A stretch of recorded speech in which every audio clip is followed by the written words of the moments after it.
Hello, welcome to Words Have Power Murder Hour. My name is Shelly, and today we're going to be talking about a subject that's going to be a little bit longer, but not too much. Okay, so if you watched my prior episodes, you know what I'm about to do and why. Shout out to Bailey Syrian for her makeup and murder, makeup and mystery videos, which were kind of an inspiration for what I'm doing. So, thank you for the inspiration. So I used all of the colors, like at least one time, in the ColourPop Garden Variety palette, which love that. I'm a huge fan of ColourPop now. But I also got this Bestland Sweet Mint palette. Why it's called Sweet Mint, I have no idea.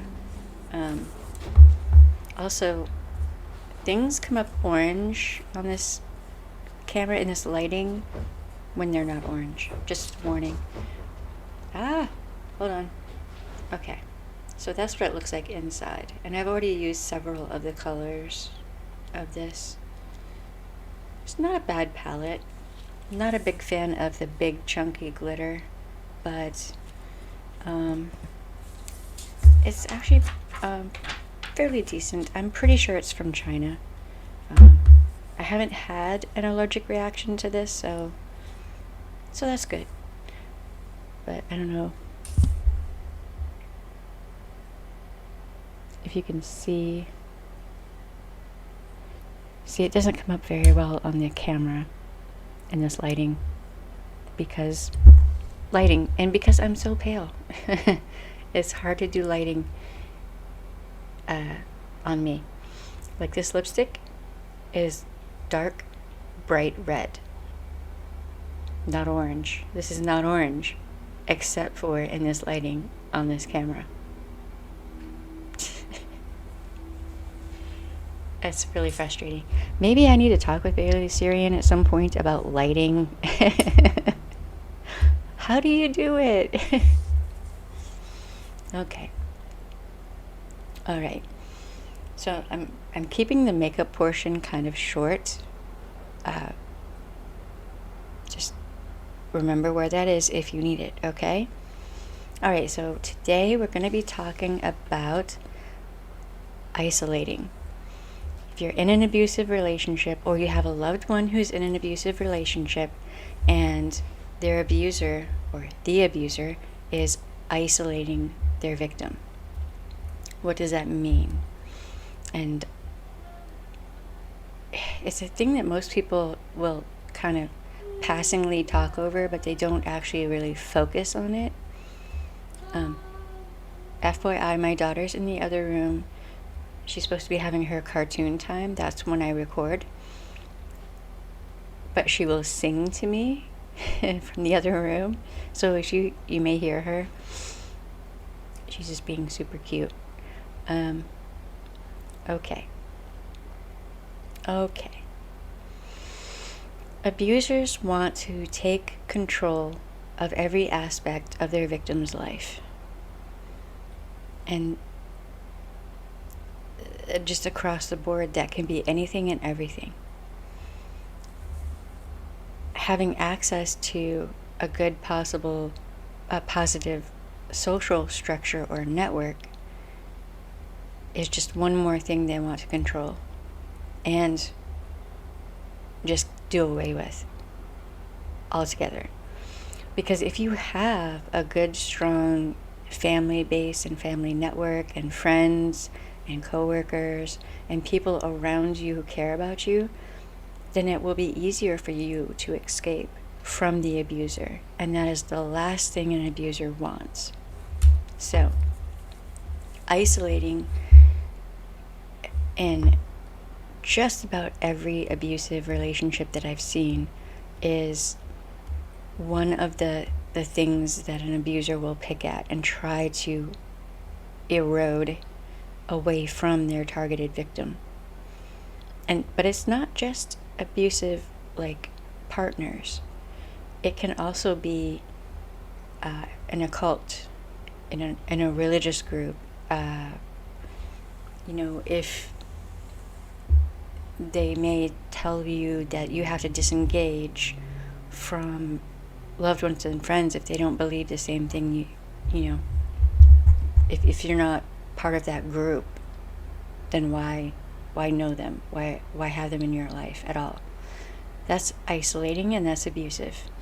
Any healthy religion or group or relationship won't have a problem with you having friends and family and coworkers and everything else.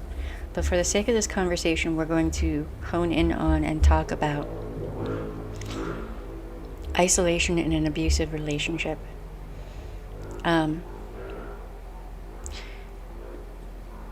Human beings are pack animals. We are pack creatures. We need our group around us. It's one of the basic needs of a human. It's food, water, shelter, companionship, etc. No one is ever truly going to be able to get all of the social needs met that they may have by one person. That is just impossible. So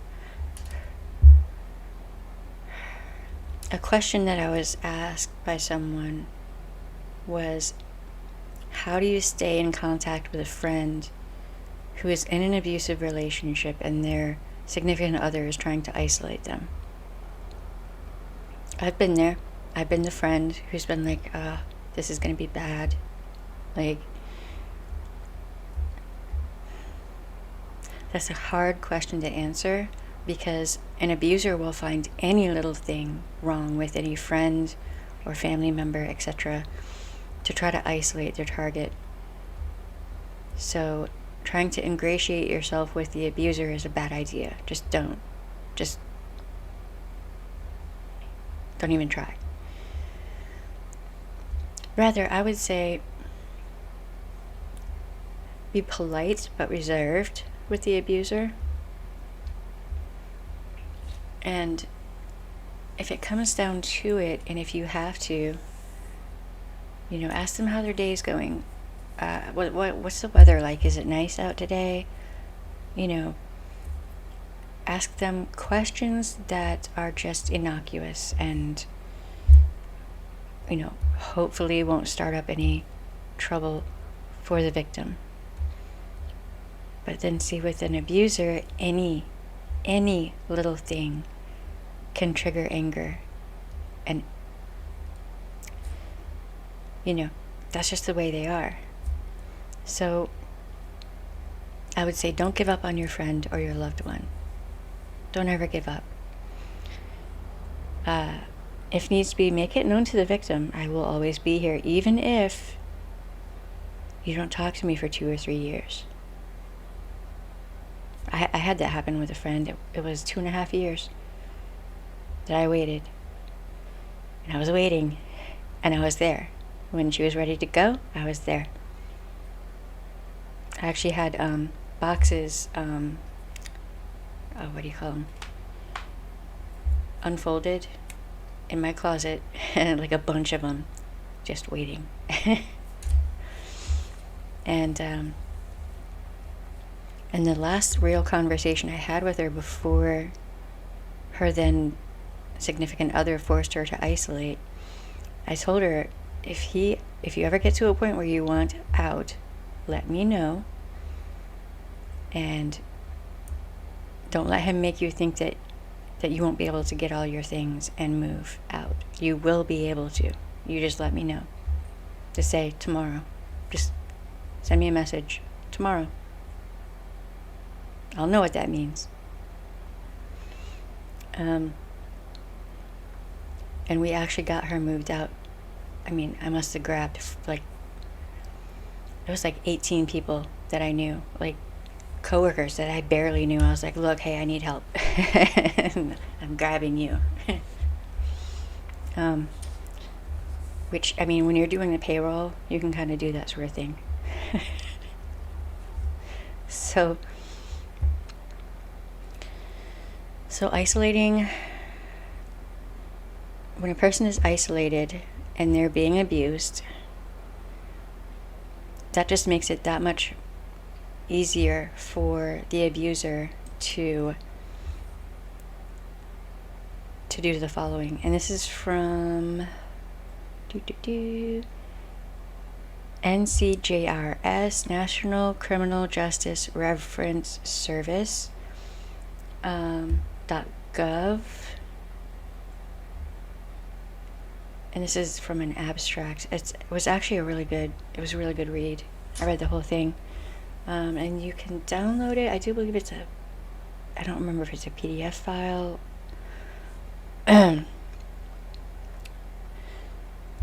The author profiles the psychological dynamics of the abusive relationship, including how the abuser manipulates the environment and the mind of the victim through isolation, verbal abuse, and physical intimidation. The abuser conditions the victim to believe there is no means of escape from the situation.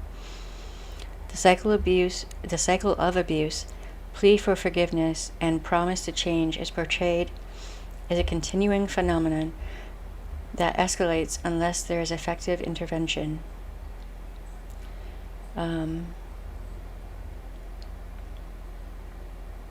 Right, so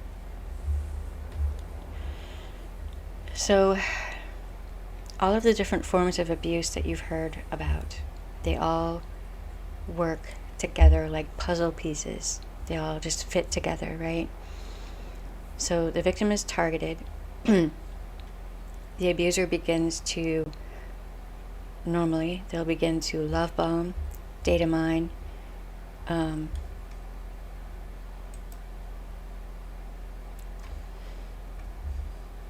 groom their target all at the same time, usually. It's all like the same thing. They want to be able to get the victim to the point where the abuser can dangle the carrot, which is love and affection, and then withdraw that and use the stick, which is the abuse, which is what they really want to do. Abuse is control. The abuser wants control. So it's the carrot and the stick, and it's a bait and switch. There's what you think things are, there's what you want things to be, which is the carrot, but then there's the reality, and that's the stick. Okay. So usually an abuser will have to get the victim somehow, some way to move in with them, and then they can really start to implement basically what is a form of brainwashing, to a degree, through fear, intimidation, and everything else. If they can isolate that victim, then they can do as they wish. And the sooner they can get that victim in a position where that abuser has full control over them and the environment, then the abuser doesn't have to wear the mask anymore. Then the victim might see less of the carrot and more of the stick. So bear that in mind. If you're a loved one of somebody who's in an abusive relationship, or a friend, whatever, or you're in an abusive relationship, or you just got out, or you've been out for a while, keep in mind that that victim just needs, maybe on some level, to know that they have a way out, that you won't give up on them, because that just further isolates them. It doesn't do them any help.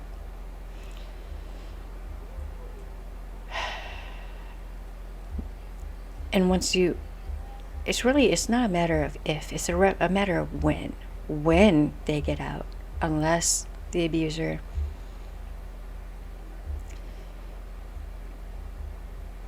kills them. When they get out,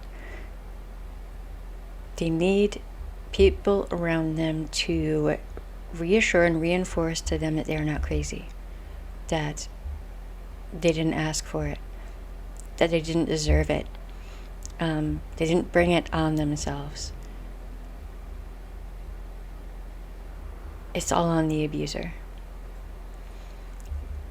The isolating aspect of this is just one of the things that people should really pay more attention to, especially if they're going to ask stupid, ignorant questions like, why doesn't she just leave?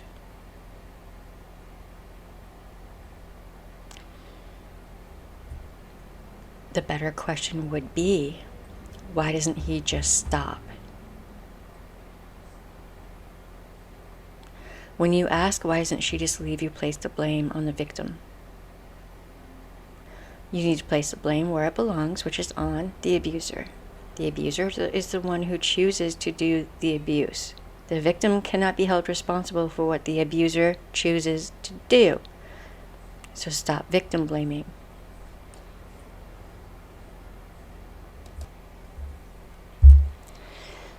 So what an abuser will do to reinforce isolation is, let's say the victim goes to the grocery store and takes 5 minutes longer than the abuser thinks that she should. Well, then the abuser will ridicule, berate, antagonize, just go after the victim. Almost every time I've seen this, it's been that they're cheating, that the victim was cheating. Maybe the victim had to stop and use the bathroom, or maybe there was traffic, or maybe they just took their time shopping. Doesn't matter. In the abuser's mind, that victim needs to learn to behave and needs to be on a leash, on the abuser's leash, even if the victim never consented to being on any leash. There's this misconception that if you're in a relationship, like if you're a woman and you're in a relationship, then you are supposed to be subservient. To that, I say no. No. I don't agree with that. I don't think that's accurate. Nor should a man be treated this way. This is abuse. It doesn't matter who's doing it. It doesn't matter who it's targeted toward. It is abuse. But on this channel, we are focusing on the fact that domestic violence is far more likely to be deadly for women and children than it is for men. So we're focusing on people who are most at risk for being murdered, which is women and children. Yes, men can be abused as well, and that's wrong.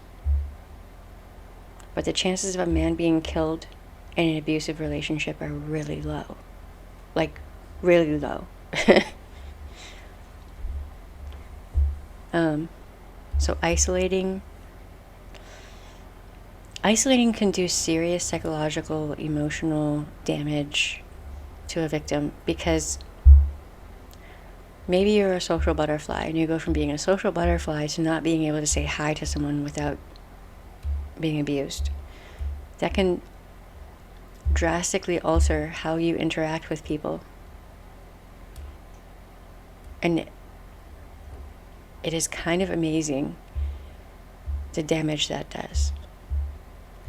I used to be a social butterfly.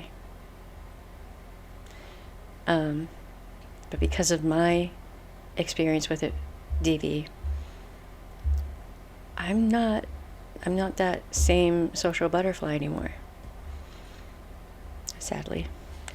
Once this pandemic is over, I will be working on that.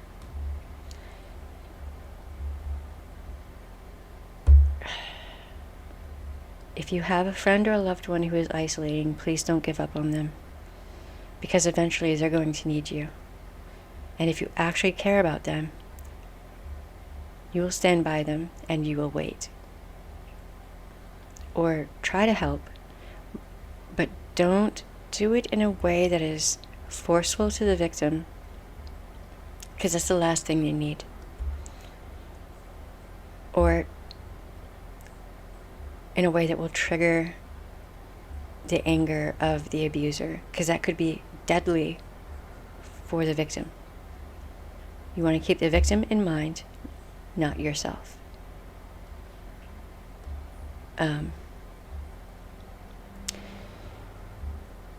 Just stand by and wait and be ready. The best thing you can do is, when this happened to my friend, I reached out to the National Domestic Violence Hotline, and I told the lady, I'm not being abused, but my girlfriend is, and I know it. And I need to know what to do to help her. And we actually created an escape plan for her ahead of time. It was ready to go. And that was why I had the boxes ready. And that was why I had like a fire safe for her to put all of her documents in. I even got a safety deposit box at a bank just in case. And a P.O. box.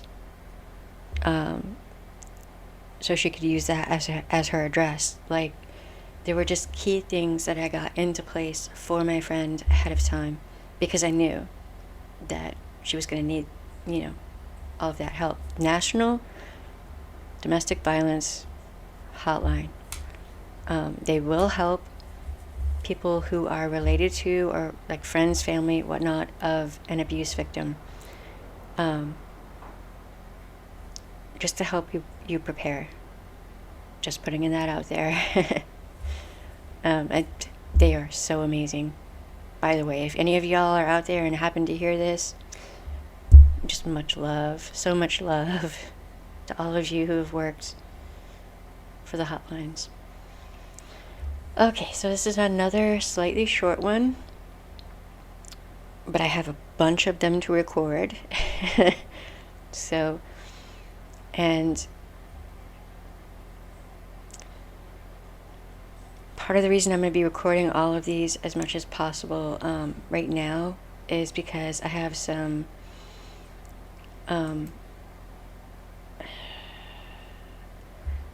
cases that I've been researching on. Once I get all of this done, we're going to start getting into some true crime. And Lord. So the whole point of this is to use true crime as a means of, yes, entertaining. People want the entertainment, right? But also educating, getting people thinking, hopefully in a positive way. Trying to do some good. Also, isolating. Stalkers will isolate their victims. If you're being stalked, you are not alone. You may feel like self-isolating. You may start getting paranoid and wondering who you can trust, etc. That is totally normal. Do not isolate. Do not do that. It is extremely bad for you. Don't fall into that, okay? What you need to do instead is the opposite of what you're feeling like you want to do. You need to go to your friends, your family, your coworkers, your employer, the person at the gas station, just everybody, and tell them, I have a stalker. If you have a photo of your stalker, share that with everyone. Privately.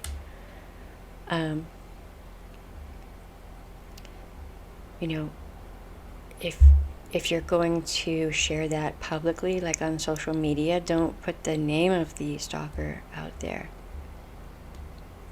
Or at least don't do it without talking to a lawyer first. But you can share with people that you have a stalker and know exactly what you're going through.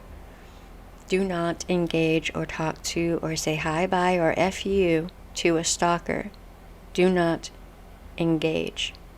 Do not negotiate. Do not give them anything. Okay. So isolating has a few different ways that can come into a person's life. An abuser, an abusive group or group of people, right? And a stalker. Isolating is never, ever a good thing. If you've been in an abusive situation where you had to isolate, therapy, especially trauma therapy, it helps tremendously. Okay. So that is the episode on isolating or forced isolation used in abusive situations. Okay. You have the right to say no. Your no should be respected. And if it isn't, cut that bitch out of your life. You don't need them. Stay safe out there. Wear your mask. Wash your hands. Do all the things. Yes, do all the things. Like, share, follow, comment, subscribe. I'm trying to think of all the different whatever stuff. Do all the stuff. And I'll see y'all later. Bye. Thank you for watching Words Have Power Murder Hour. Please remember to like, share, subscribe, follow, comment, do all the things. It helps us with the algorithm, which helps get the videos up where people who need them might see them. Thank you, and have a good day, night, whatever. Bye.